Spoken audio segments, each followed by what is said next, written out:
Welcome, Michael. Hey, thanks so much. Good afternoon, good evening. Well, hello, Michael. It's a pleasure to have you here with us in our guild. So amazing. Thank you very much to be here. Absolute pleasure. Always great chatting with you guys. And I'm inviting Sylvia too. Okay. Just waiting her. But let's and Santi too. Both of them are coming. Hola, Hi, Santi, hola, ¿qué tal? ¿cómo están? Olá, Santi. Oi, Brasil. Olá, Silvia. Hola, Boa noite. Sylvia. Boa noite, pessoal.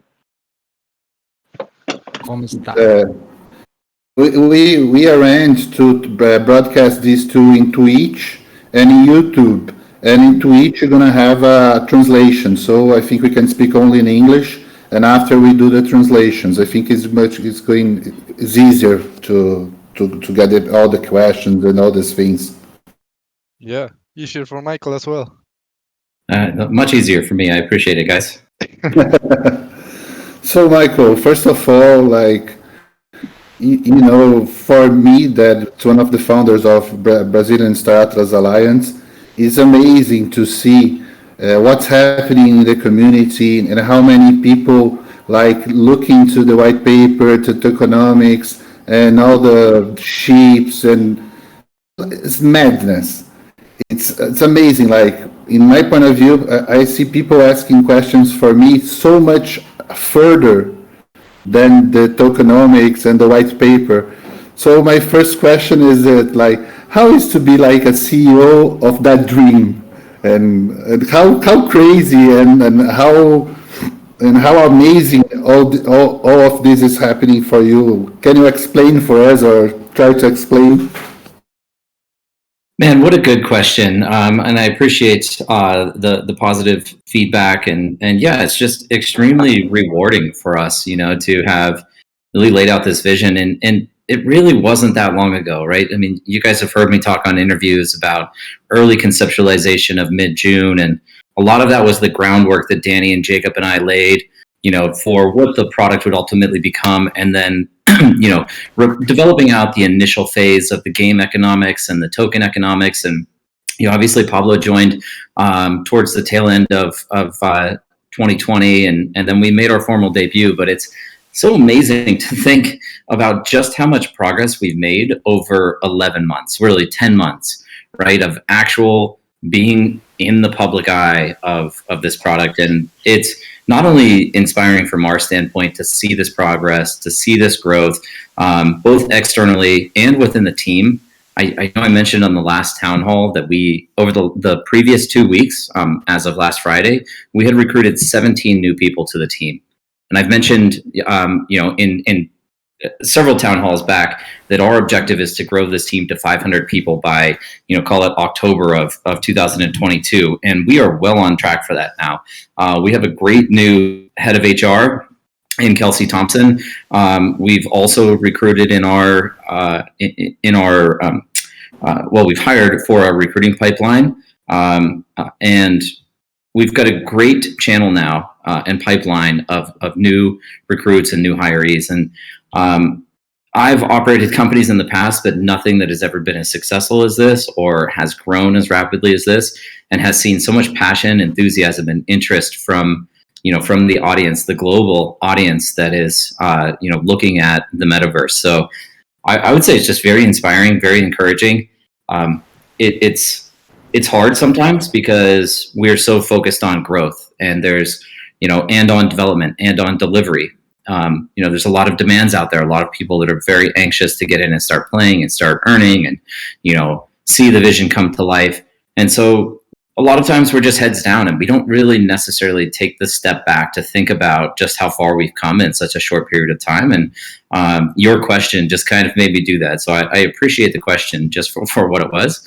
But it's really inspiring. And then the final point I would make is, it's already excelled beyond the point where everything is kind of being produced by us. We're seeing a lot of amazing content get published, and resources and features and education, information. We're seeing a lot of this already get produced by the community. And this is what we're building for. This is the world that we're building for, where everybody can contribute in some way. So very inspired and just kind of grateful to be here with so many amazing people like Sylvia, like Santi, that are here on the channel with us. But amazing people across the company, and the community has been really supportive all along.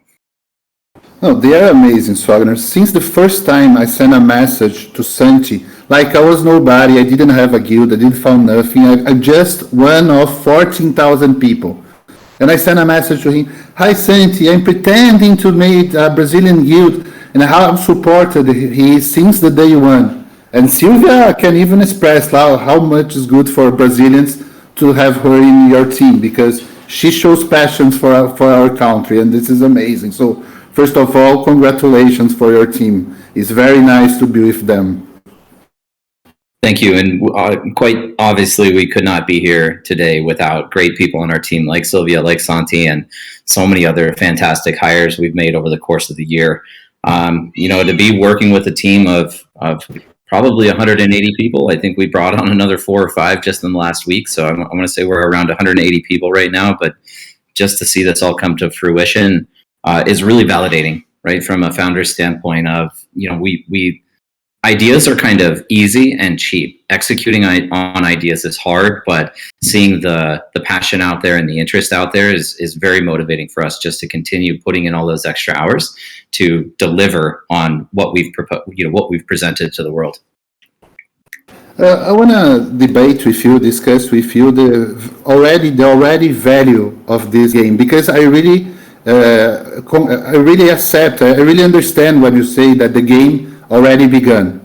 Because like you said, we saw so much content, so much things doing by other guilds and our guild, everybody working for love, everybody looking for a dream. Most of people think, okay, I'm working now, and in the future I'm going to have a better place in this metaverse, of course.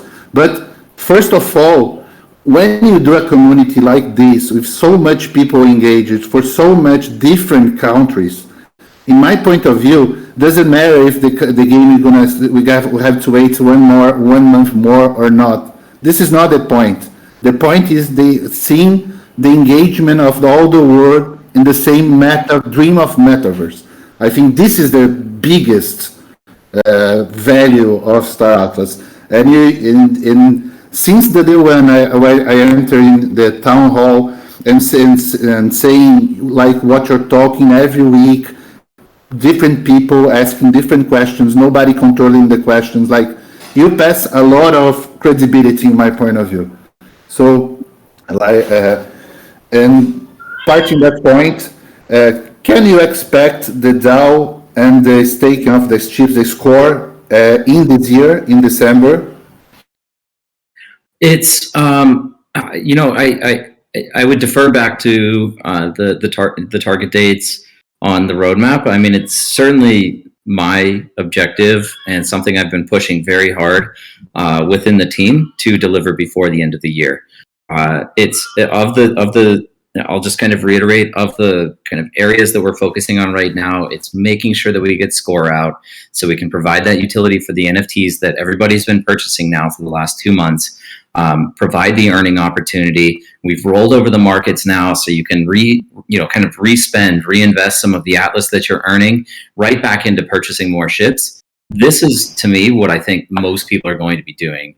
Rather than trying to cash out today, it's taking those earnings, building a bigger fleet of ships, using it to purchase land when that comes along in the future, and continuing to build your asset base, which then creates the opportunity for passive and residual income for you in the future.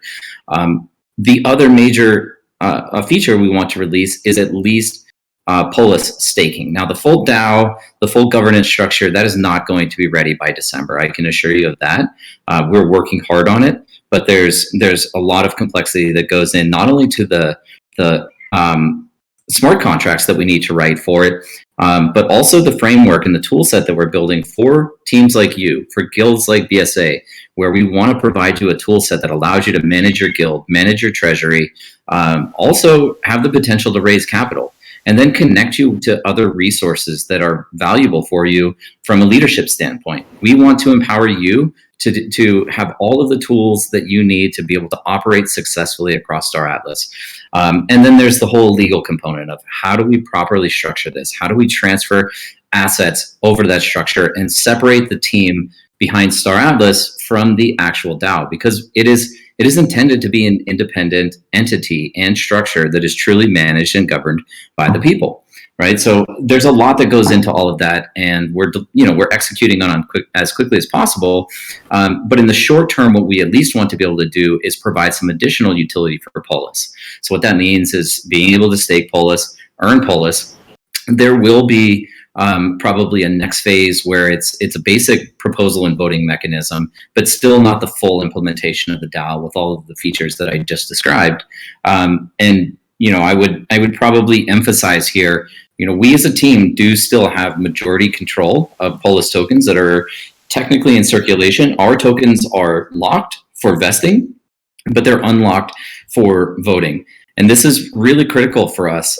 This is not to put the community at disadvantage, but it's to ensure that we can continue to build and deliver on the vision that we've already outlined without having too much external influence in the short term. So the real objective of us as a team is to provide that flexibility and autonomy to the community in 3 to 5 years. And so that's kind of our target date of when more decision making can be impacted by the DAO itself. That does make total sense, because you have to have a guidance and a leadership in the beginning to, like, we had a gods to make the universe. That's our universe, not like a democracy to build our universe. So it's totally normal. And I know the point that other thing that I see a lot of value in Star Atlas is that you and your team listen the community already.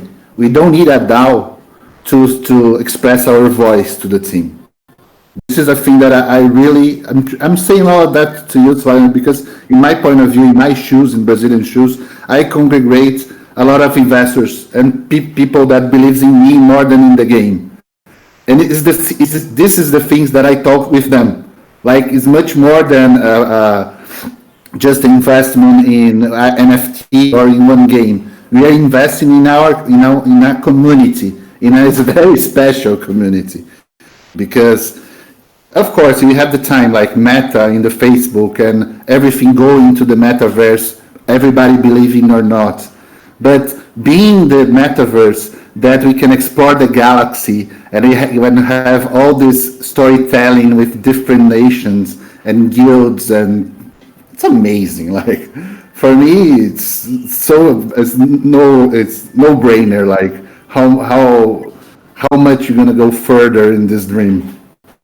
I love it, man. And I mean, first of all, to clarify, we certainly don't think of ourselves as gods, right? I mean, we are creators, but we have deep responsibility now to deliver, and that's it creates a lot of pressure, a lot of demand, a lot of stress, but we love what we're doing. We're passionate about what we're doing. I don't mind spending 18 hours a day working on Star Atlas because I enjoy it, and I love seeing the impact that we're making, even with these small steps that we're taking today. So that feels really good. And you're absolutely right. I mean, we've always had an open community where you could contribute feedback, and clearly we've taken action to respond to any concerns that have existed out there. So to your exact point, it's functionally a DAO today. It's just not formally structured. And at some point we'll get to that formal structure where it's all kind of well documented and enforceable. One thing that I want to talk to you, ask for you, it's about Polis. Because in my perspective, I think Polis is much better than Atlas. Because in Polis, you're going to have like the direct to intervene in the game along the time. And you have to have Polis to have your DAC, no? You will be able to, so one, I don't want to get accused of pumping any one of the coins whatsoever. We were very strategic in how we created the underlying tokenomics of each so that they derive independent utility. Clearly, to operate within the game, owning Atlas is a requirement. To participate in governance, you need to own Polis. The kind of financial mechanic, though, that really separates and defines Polis is the ability to capture in a passive form a portion of all of the revenues off of the metaverse itself. It's well outlined in the white paper, but effectively, we've talked a lot about how every operation activity in the game is associated with some form of operating cost. If you're flying a ship, you have to repair it, you have to refuel it, you have to feed the crew members that are on that ship, you have to use Atlas to upgrade items over time, replace modules. All of these expenses that exist within the metaverse, they don't get destroyed. Now, in a traditional game, if you paid an NPC, a non-playable character, to buy a potion or a consumable or something, or buy a sword off of the marketplace, that currency gets destroyed. That is the only mechanism that a traditional game has to combat hyperinflation. And there are a lot of great videos out there, by the way, that I would encourage people to look at that speak to hyperinflation in game economies. Now, we are operating under a completely different model because it is finite supply of assets from the start, regardless of how many players join. So we won't be exposed to this issue of hyperinflation, which means we don't have to necessarily worry about, say, burning expenses in game to combat it. Instead, all of that revenue, which is, you could kind of think of it as a universal tax on the GDP of the economy within the metaverse, all of that actually flows directly into the DAO. And then at some point, that Atlas gets distributed. Any of a number of things can happen. One, it could be distributed out. Two, it could be used to pay Star Atlas team to build out a specific feature. Or it could be used to hire another team that will build a specific feature for delivery if that's what the DAO wants to see built. Those tokens could be burned, or they could also be reinvested back into the economy. I've often mentioned, like, the last point sounds a little counterintuitive to many people. Like, why would you give away tokens when you could take those essentially as revenue? But the objective here for Polis holders is to grow the user base as large as possible and create the most robust economy inside the metaverse. Because capturing a percentage of a much larger GDP in the long term is far more beneficial for those passive income holders of Polis, right? So those are kind of the core differentiators, but also having the ability to influence what the metaverse becomes in the future adds a lot of value to Polis. So it's more of a long-term play. Arguably, it's undervalued right now. I mean, it's hard to say what the value of either of these tokens should be. Right? We can't really use any traditional models, although earnings on Polis, you could kind of apply some financial modeling to determine a net present value or an intrinsic value of what Atlas is. And likewise, in the future, you will be able to use these same financial models to determine what Polis is worth in a very realistic fashion. But for now, we're all kind of still in the early building phase, and so it's hard to determine what each is truly worth. Oh, for sure. Of course, both are going to be important, but I would prefer to have my kind of votations in the future. One thing that everybody asks for sure is about you said in other interviews that we can expect something between 5 to 15% for in the score to the ships. Can you confirm this? It's what I'll say is that we're targeting a favorable, income level for everybody based on whatever economic value of the assets they're holding is. It should be pretty competitive and pretty attractive to people. I don't want to pigeonhole us into a specific number, because the reality is there's a lot of variables that will determine what every individual player makes. It could be higher, to be honest with you. We're kind of basing our model on, I don't want to say worst case scenario, but we're basing our model on if every ship that we've listed and released to date was sold at the prices that we listed them at. Now, that's not the reality, right? So it actually means that yield should be better for the people that own ships today. But we want to ensure that we're not overinflating the economy in the short term. And that also means that we need to be able to account for every single dollar that can possibly exist if all of the ships were to sell out. So we're basing our model on maximum economic value being staked to or enlisted in score, which we also know is not true, because we know that not everyone is going to take their ship and constantly maintain it and stake it to score. So all of that said, we're kind of basing the target rate on all of those worst case variables, but understanding that in most cases, we won't be reaching those maximums, and so therefore the individual user yield should actually be better, right? But this is why I don't want to put us in any type of scenario where anybody can come back and say, well, you promised us this number and it's not, because there are cases where it could be lower as well. So I hope that helps, though. Of course, but at least can you express to us, like, is the yield going to be proportional to the value of the first enlistment? Like, if I buy a X4 for $20, it will be $20. If I buy a capital ship for $28, $90, $100, it will be in this price. But it will be the same yields, or in special ships, you're going to be different yields. The thinking about the distribution. Sure. Yeah. So the early version of this is pretty simplistic, which is actually beneficial to users as well. It's essentially equivalent or proportional across every single asset. It's like everything can kind of earn the same rate is the idea. It doesn't matter if you have an R8 or an X4, right? To your point, it's not based on the price that you paid, though. It's based on the what we call volume weighted average price of all of the ships, assuming that all of the ships sold.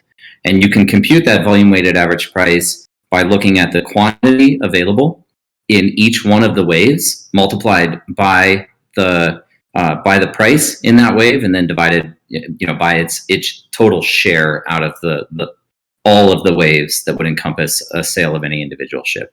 I don't know if that explains it well. VWAP is what is called volume weighted average price, but essentially it's an average of all waves at all prices based on how many items were in each wave. I perfectly understood. Thank you. And can I send you it's not a tip, but something like, why don't you give a little bit more for the first ones? Like, for me, I have all kinds of ships, but imagine a Brazilian that don't have money and put a lot of money from him and bought a X4 for $20, He receiving a little bit more, I would appreciate that. Understand what I'm trying to say? Well, I mean, I think the argument could be made either way, right? If rates are better on smaller ships, then the people with the bigger ships are going to say, why are they getting an advantage? And vice versa, people that have the smaller ships at bigger ships are getting a better rate, then they would question why that is. So for now, we just want it to be equivalent. Doesn't matter which type of asset you own. This will get a lot more complex in the future. Things like ship configuration, first of all, so how you spec out your ship, and then also how you configure your fleet. What combination of ships in your fleet? These are all going to add to the complexity of the model and will determine, kind of rates of return in the future, which adds far more control to the player on and decision making and strategy to the player on how best to execute and operate across the metaverse. Two other points of clarification, though. The yields now are very likely to be better than they will be in the future because it's a smaller user base. We still have, a certain emission rate that is specified in the white paper, or in the game economic paper rather. And so fewer people right now are competing for all of those resources. So yields today are probably better than they'll be in the future, at least in Atlas terms. Where that changes again, and something that we have no control over, is as the price of Atlas goes up, we will be making some adjustments to emission schedule. Well, trying to think of how to term it. We'll be making some adjustments to the amount of Atlas that gets distributed over a fixed period of time to reflect those changes in exchange rate. But that also means that we have some levers that we can pull on our side where there can be some kind of split. So from a dollar perspective, it's possible that in the future, if the price of Atlas goes up, your yield actually goes up. But if we're just looking at nominal terms of Atlas being distributed, right now is going to be one of the most favorable times to be involved because there's less users. And then the second thing that I would It's like clarification. Bitcoin. Imagine in the beginning with a normal computer, you could mine 50 Bitcoins. It's the same in the beginning. Atlas, maybe you mine more and receive more, and the price goes up with the time. Like That's right. And I don't want to, definitely not financial advice. I don't want to tell anybody what to do.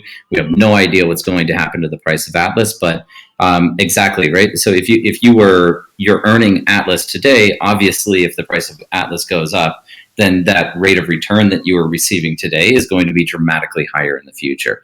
Now, if it goes down, which is always possible, then your rate of return would be lower, assuming you held those same Atlas. So it's up to every individual to decide if they want to hold Atlas, if they want to put it back into game assets, or if they just want to liquidate it into some national domestic currency or some other cryptocurrency. All of those are options for the players, and kind of do what you will with that information, I suppose.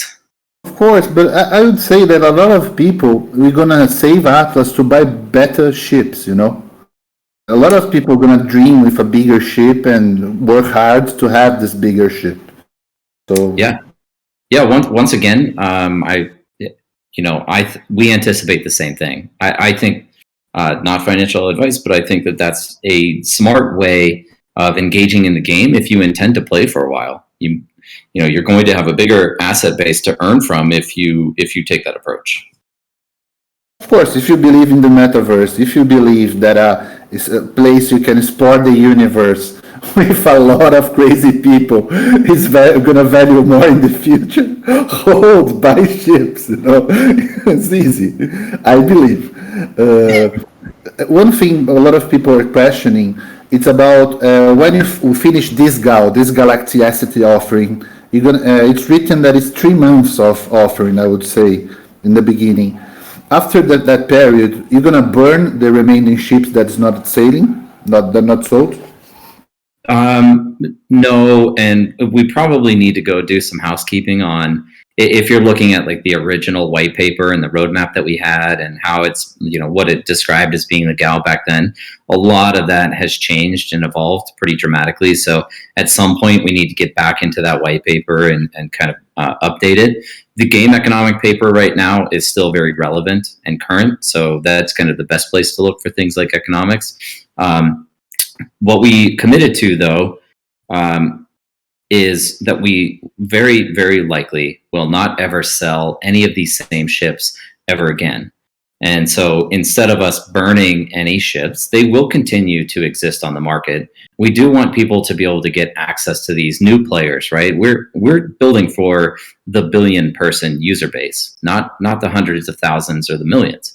So, over time, more people are going to come in. We want them to have access to these same assets if they're still available. That's fair, and it also allows for the community to continue growing. If we were just to destroy all of those at the end, then how would people get in? And then it creates bidding wars, and then it creates increases in barriers to entry, so people can't afford the assets anymore, and then we lose users because of that, right? So we don't want to create that scenario. So essentially, we won't be creating any more or reissuing any of the same assets that we've placed on the market, but the ones that we did place on the market will continue to live there until they get purchased. And then the only way those ships ever get produced in the future is when people, participate in the mining process, extracting ore, processing those into, refined materials, and then creating and minting their own NFTs out of it, which should be a very, very fun gameplay loop, by the way. It's a crafting gameplay loop, but I think it's super cool that people will be able to mint their own NFTs of these ships in the future that otherwise don't exist anymore. And then one final point on that is, keep in mind when we roll out deep space with high risk zone where it's permadeath or hardcore mode, ships will be destroyed over time. which actually means that there's going to be reduced supply inherently as people are active out in operating out in that high risk zone. So there's going to be like a high degree of variability of ships that actually exist in the future when we get all of the mechanics out. Like, how long for us to be possible to go in the deep space? Like 2 years, 3 years, 4 years, 5 years? So not a date, but like it's not like a declaration, but in your mind, or how long for it to be possible for us to go to the deep space in playing there? So I think that there's different ways that we can implement it. First of all, is what I would say. From the standpoint of the Unreal Engine version of this game, it's probably 4 to 5 years away. That's going to be one of the later features that we develop out in Unreal Engine. That's not to say that we can't create some version of high risk deep space in the minigame, right? In browser. It's possible. It's not scoped out. I don't know if we'll even do that, but it's possible that we can kind of introduce that dynamic, especially if there's substantial demand for these types of gameplay. Another way that we could kind of implement that, by the way, is creating like battle arenas where maybe your ship has a certain amount of lives and you can participate in those battle arenas, and it's still high stakes with money on the table. That would also lead to that same ship deflation outcome. Should people lose too many battles? So that's just an idea. I'm literally thinking out loud with you, but things like this are all possible. And it's very interesting because one of the questions was like, "Hi Daniel, how can we train to be a good pilot, to be a good fighter?" It's going to be a place like for us to train fighting, something like you said, a battle place, but with lives. Very, very, very interesting. Very nice. Yeah, and I mean, we'll put more thought into it before we roll anything out. But that's there's many different ways that we could implement that, especially if there's high demand for PvP. And it could also, I'll just thinking out loud again. Just one additional thing is it could just be we'll have to think about legality of this and regulation of this, but it could be battle arenas where you're kind of placing bets and it creates a purse, and then the winner of the battle arena gets to collect the purse. It could also be done so through like tournaments where there's a fee to buy into the tournament, and whoever wins at the end or the top 3 get to collect the purse. So there's a lot of ways we can introduce PvP mechanics without having to go into the deep space exploration and super high risk zone in Unreal Engine. It's amazing how much possibilities is possible in a universe like that. One thing, another thing, people were asking like 1 minute.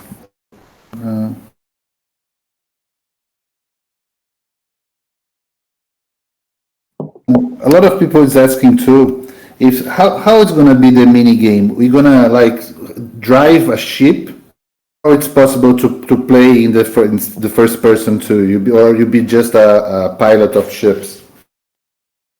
Well, so there's a full roadmap behind the mini game, and I want to make sure we clarify that score is not the complete mini game. That's just the first gameplay loop in the mini game. The roadmap is essentially to create the score system, which is more ship enlistment and resource management. Then we want to focus on land and land production, so extracting ore. That enables us to create the whole crafting gameplay loop, wherein people can start minting their own NFTs. This will be closely coupled with orbital space stations. These orbital space stations are really complementary assets to your land assets. They work in tandem. And then from there, we want to make sure that we roll out the sorry guys if you're hearing my cat back there. She's perfectly fine. She just gets jealous when I'm on calls all day. But then we get into the 3-dimensional map of the universe with coordinates. So the star atlas with geographic coordinates. And then we kind of go back and we start updating each of those. So we update score to more in-depth ship missions where they're still pseudo blind. You're not necessarily driving or piloting your ship, but there's more decision making and more mission oriented activities that you can participate in. At some point in the browser, you will be able to pilot your ship. That's the idea right now, always subject to change. But the idea is that you will be able to pilot your ship in the browser at some point in the future. But then we just keep going through that cycle and updating features as we go. And I think, fortunately, the progress on this will start moving faster and faster as we get a bigger and bigger team. Perfect. Can you explain a little bit of what's going to be the showroom that you're talking about in other town halls and it's in the roadmap too? Yeah, the showroom should be super cool. It's our initial module in Unreal Engine. So this is where you'll actually have to go out and download a game client, and you'll log into the game client, which will connect. It's still going to be fully decentralized in Web3. So you'll connect your wallet through that process, and then you load into the fully immersive world that is Star Atlas. It's limited on kind of like gameplay mechanics. The idea is to introduce you to the world. It's in many ways kind of like almost like a car dealership. I don't want to diminish what it is because it's beautiful. I've seen a lot of the demos already, but the general idea is that you'll first of all, it's kind of a social place, so multiple players will be able to log in and interact with one another there, socialize there. You'll be able to configure your ships. A lot of people ask about that, Michael, to interact in showroom. This will be amazing. Yeah, it could be your hangout zone, right? So I still need to connect with Danny on the first version might not include multiplayer support. We have to figure out like how many concurrent users we can have and what the networking layer looks like there. But it is an area that we want to deliver on because part of the metaverse is social interaction, right? We know that. So kind of multiplayer support is coming. It's going to be a component of showroom. But to me, there's going to be some like mini games even in the showroom as well. Again, maybe not on the initial rollout, but over time, there will be these little experiences that you can participate in strictly inside the showroom. But one of the coolest things is just being able to see ships at scale. So you'll be able to go through the full gamut of any of the release ships that we have full production models on, and creating these full production, high resolution, beautiful ships, by the way, does take quite a while. I mean, you guys saw, I think, the Compact Hero image that we shared. We literally are engineering these ships from the inside out. So we have to think about things like flow and space and rooms and how that fits in the shell of the ship. Right now you're seeing the exterior, but we have to build the entire interior as well. And it all has to be modeled to the highest quality. So, but these ships you'll be able to kind of load them in and see them side by side. So to me, that's one of the coolest things. Going from the extra small ship all the way up to a Titan ship, you can really get a sense of just how big these assets are when you're going to be flying them around in space. How big is going to be a Titan? People are saying that it's biggest than a lot of countries. Not as big as countries. It's 7 kilometers. So that's a big ship, right? It's maybe as big as some cities. And, once again, think about how much work is going to need to go into modeling any of these Titans. An interior that is as big as a city. We essentially have to design an entire city inside of a ship in Unreal Engine. So there's a lot that goes into that. But that's 7 kilometers is a massive ship, and it's probably one of the largest ships in any video game, I think. One question that I'm gonna, not a question, but like I want to debate with you and ask for you. And how can we put a little more Brazilians and people from development countries in a game like Star Atlas? Because I see a lot of power in the community, community as a service. I saw so much people interacting with Solana for the first time, downloading Phantom, and interacting with all the Solana ecosystem because of Star Atlas. Don't you think it's possible for you to bring some embassies, Star Atlas embassies, in countries like Brazil and other big countries in development, like Indonesia, Philippines, and others? 100%. And whether we do that physically, which is possible, where we establish offices kind of around the world, that's a lot of infrastructure for us to manage. Not impossible, but I'm not certain we'll do that. But where we are looking at creating the ambassador program is at least electronically, through remote work and finding brand ambassadors who want to support us, and then also extending that into areas like a DAC relations, head of DAC relations. So somebody that can communicate, work with guilds, and maybe beneath that we have a hierarchy of or another layer where it's regional focused. So there's different DAC managers on our team that you can report directly to, and that information all funnels back up to us, right? So that we can at least consume, absorb, hear all of the feedback in a highly concentrated and distilled format. So these are things that we want to bring. This is where we're deploying money. This is part of where we're hiring across our team to introduce these types of global ambassadors and representatives that will communicate on your behalf back up to us. This is very nice because I see a lot of passion in our community.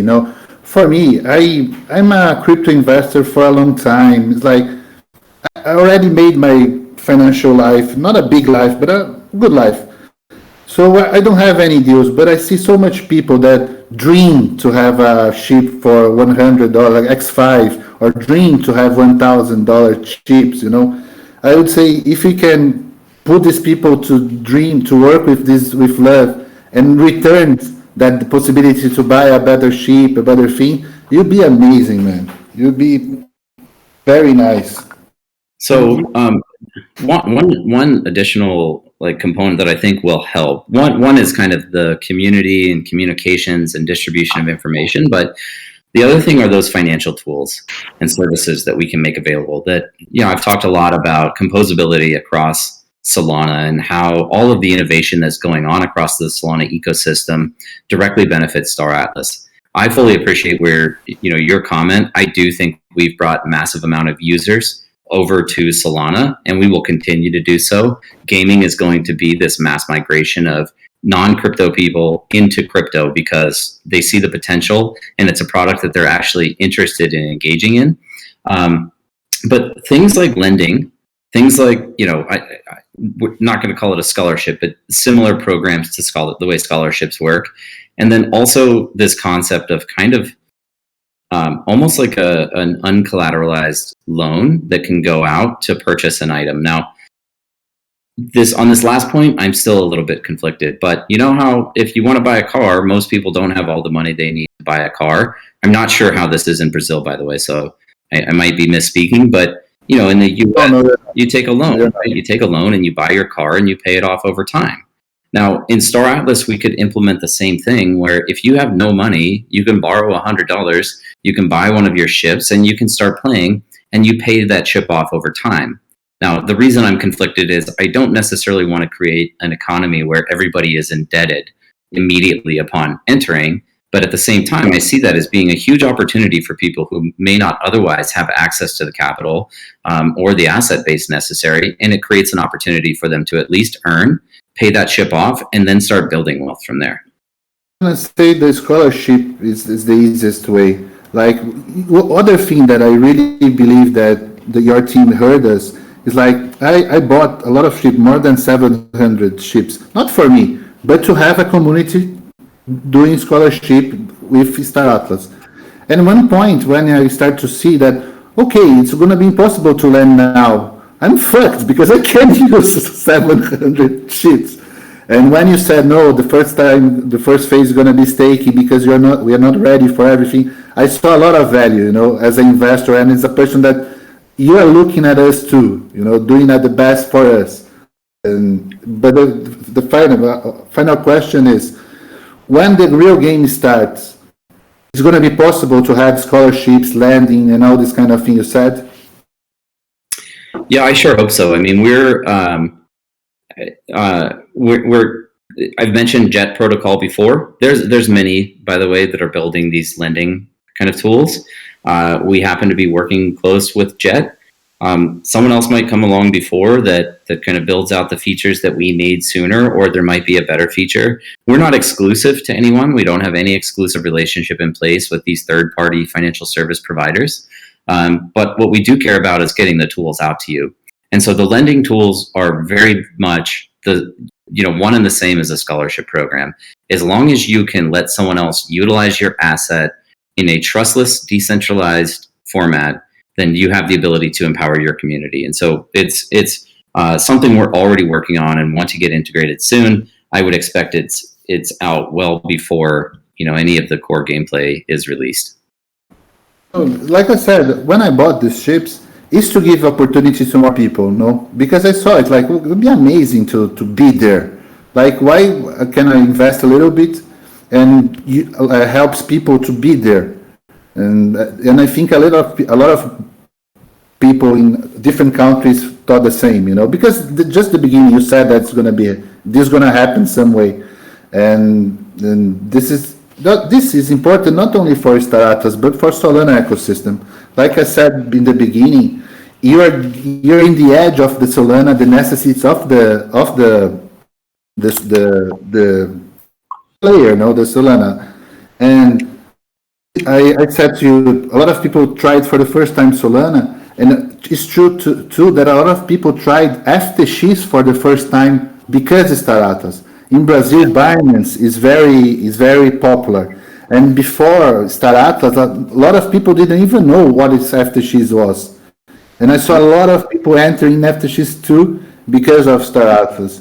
At the end, all this kind of technology is a must for Solana, not even just for Star Atlas, Yes. And if I can, just quickly here, Daniel, I want to make sure I mention we do have eyes and ears in the community. I do not beat my cats ever, and especially not on calls, but I believe there was a comment out there to that effect. So I just want to clarify, my cats are perfectly fine. They're just they're just cranky.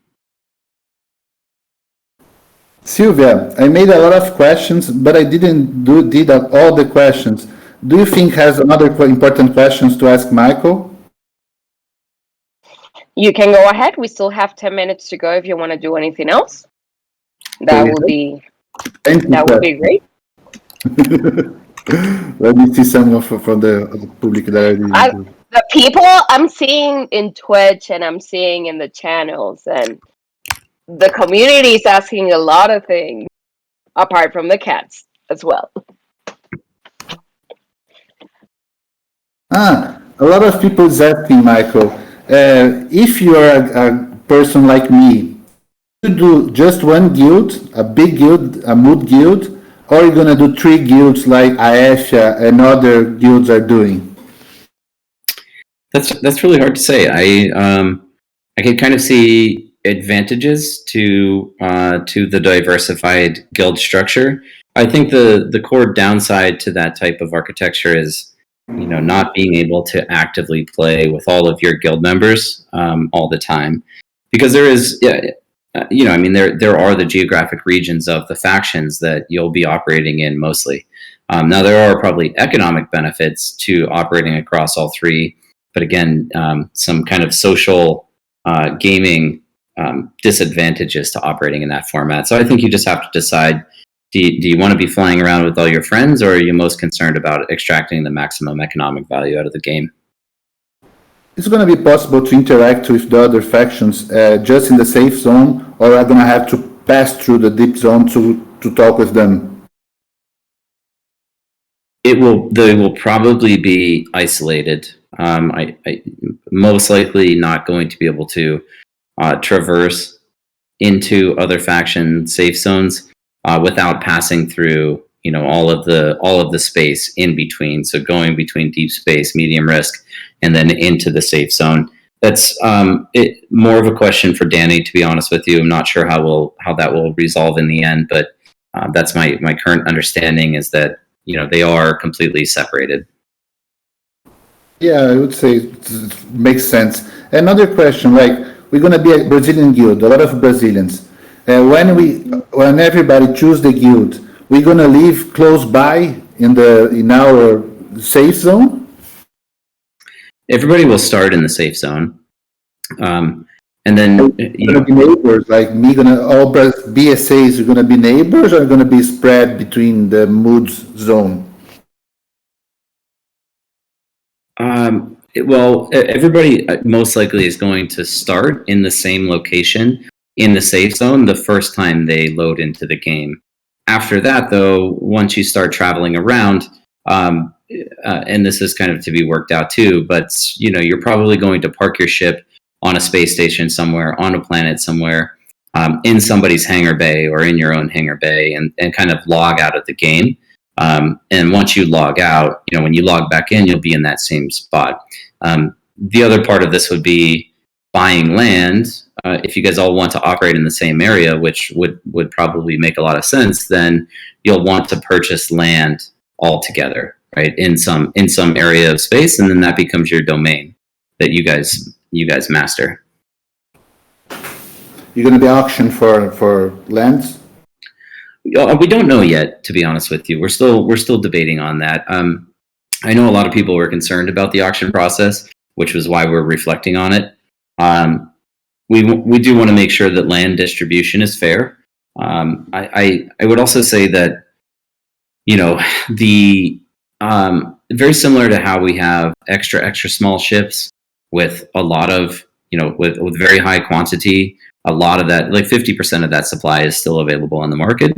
We'll probably have a pretty large amount of at least tier 1 land claims that everybody can get access to. Once again, we want everybody around the world, regardless of economic situation, to be able to participate in Star Atlas on all fronts, not just piloting a ship, but also owning land and participating in that production cycle.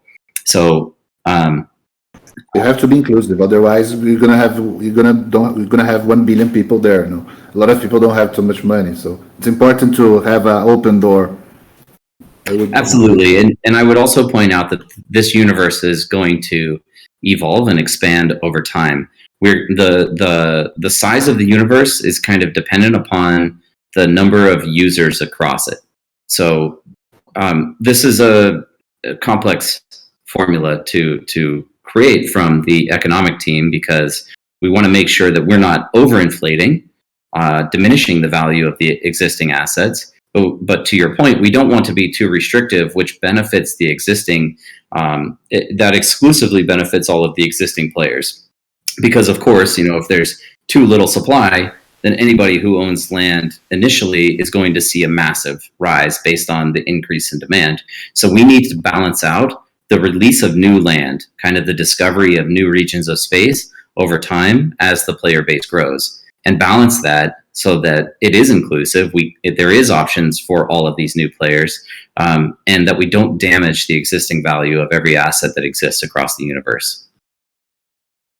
One final question. We have this 5 minutes. When you're first drafting this game, this metaverse, this dream, did you thought about all the importance of the guilds, or asking better, when you start doing that, would you say that before the game even begins, you're gonna have so much guilds from all over the world with thousands and thousands of people? Do you think that you're gonna have so much community at this moment? I will openly admit I never anticipated that we would see this much and this level of guild formation at this early stage. Never in my wildest dreams did I think we would see this. And a lot of credit I think should go to Christian with Interstellar Alliance. I mean, this was back in January. He's a monster. What's that? No, he's a monster. Like he's inside the Star Atlas already. He loves this. It's amazing to look what all he's doing. Yeah, and it was his request, to set up the guild recruiting channel, and he published the Interstellar Alliance at the beginning, and that was kind of one of the first times, and it was early on. Like I said, it was either January or February, and that was the first time that we started to sit down and think, like, okay, the guild dynamic here is probably going to be more powerful than we ever thought it would be. So amazing to see it, though, come to fruition and to have evolved the way that it has so early. I would say this is the thing that what I truly believe, that Star Atlas is here to stay. Because, Michael, a lot of people say, no, remember cypherpunks, remember Star Citizen, blah, blah, blah, blah. And I always say to him, okay, do you have a community like this? A lot of people working for love all over the world, connecting and dreaming in other games. It's not the same. It's not the same. Definitely, and another point on that is like we have to keep in mind that Star Atlas as a product is something that will constantly evolve, and through that decentralization process. At some point in the future, the DAO is probably going to be making so much money that it needs to decide how to invest that money, and it will invest in teams, not Star Atlas. It will invest in other development teams that meet the standards that we introduce to create content and build on top of Star Atlas. And now you have people all over the world constantly expanding what Star Atlas actually means and is, right? And it's new experiences, it's new features, it's new gameplay, it's new everything that people can participate in. So, that's the big vision. That's the big picture, is where everyone can contribute and kind of has a responsibility to. And the funding for all of that just comes from the metaverse itself, which we don't control. Right, the funding or that capital all comes from all of the economic activity that exists across the metaverse, flows into the DAO, and then the DAO can decide we want these new features, we want this team to build this thing, or some radical revolution of whatever, or evolution of what Star Atlas is, and that has never existed before. Man, I want to congratulate you a lot. I see you as a leader. It's amazing to be part of Star Atlas. I want to ask if you're going to say something to the Brazilian community that I didn't ask. I want to thanks a lot, Silvia and Santi, for all they're doing for us. So, say your farewell and thank you very much, my friend. No, I think it's great. Santi, Silvia, anything else that you think we should cover right now while we're here? I know Santi what's going to say, so I'm going to leave it to Santi to say it. And other than that, Brazilian community, eu adoro vocês, eu me sinto brasileira e eu estou aqui para qualquer coisa que vocês precisem. I would like to thank everybody for being here with us, listening to us. While we know that Argentina is playing against Brazil, we know that everybody will love to see it. So we really appreciate listening to us today. To Michael. Everybody throw tomatoes at Santi. So thank you very much. And next time I'm going to come here with a caipirinha. Cachaça. Yeah. Well, Daniel, sincerely appreciate the opportunity. To the Brazilian community, we sincerely appreciate all the support. I love seeing it grow. I think you're still the fastest growing community across Star Atlas right now. It's absolutely incredible. So appreciate the opportunity to be up here, and it's always great chatting with you all. Thank you very much, all of you. Obrigado aí todo mundo que veio. Tentei fazer o máximo de pergunta diferente. E adorei. Obrigadão, Malves e Dux aí por proporcionar. Tamo junto. Tamo junto. Power to the people. Yeah, stick it to the man. Thank you. Thank you. All right, thanks everyone. Bye-bye. Bye-bye.